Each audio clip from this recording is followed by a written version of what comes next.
The house felt too quiet, not silent, just missing something. Every Sunday at exactly 6:30 p.m. the table used to be full, plates clinking, laughter bouncing off the walls, Dad telling the same old jokes, Mom pretending to be annoyed, and Emily always late. Save me some food, she'd shout from upstairs. That was before the empty chair. It had been 3 months since the accident, 3 months since the hospital hallway, 3 months since the doctor said I'm sorry. Mom still cooked for 4.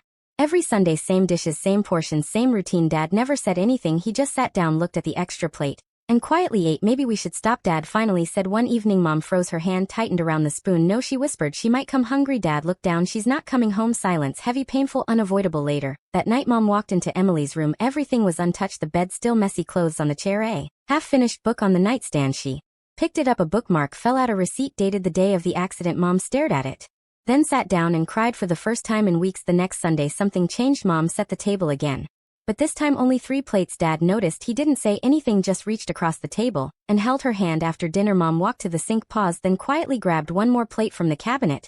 She placed it on the table, empty. Dad looked confused. Why? Mom smiled softly with her favorite meal. Dad's voice cracked. But she's gone. Mom shook her head. No, she's just not here.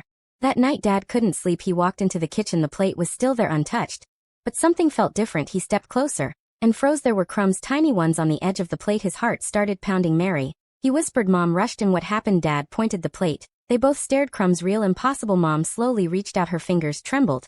She touched the crumbs, still fresh. Tears filled her eyes. She came. Dad shook his head. That's not possible.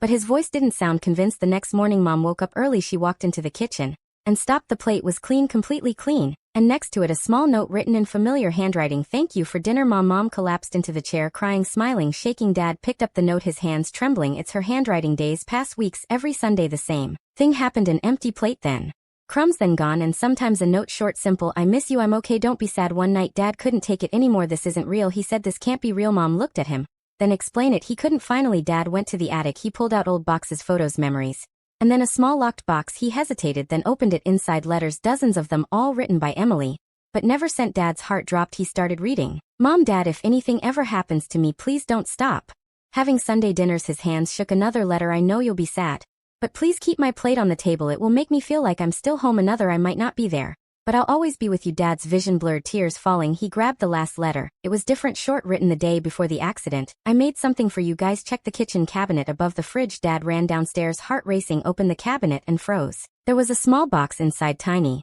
paper crumbs, carefully cut, dozens of them, and a stack of notes, all pre-written, all in Emily's handwriting. Dad dropped to the floor. The truth hit him hard, heavy, final. Mom walked in. What happened? Dad looked up, broken. She knew. Mom frowned. What do you mean? Dad held up the box. She knew we'd need her even after she was gone. Mom slowly opened it, her hands shaking. She read the notes, tears streaming down her face.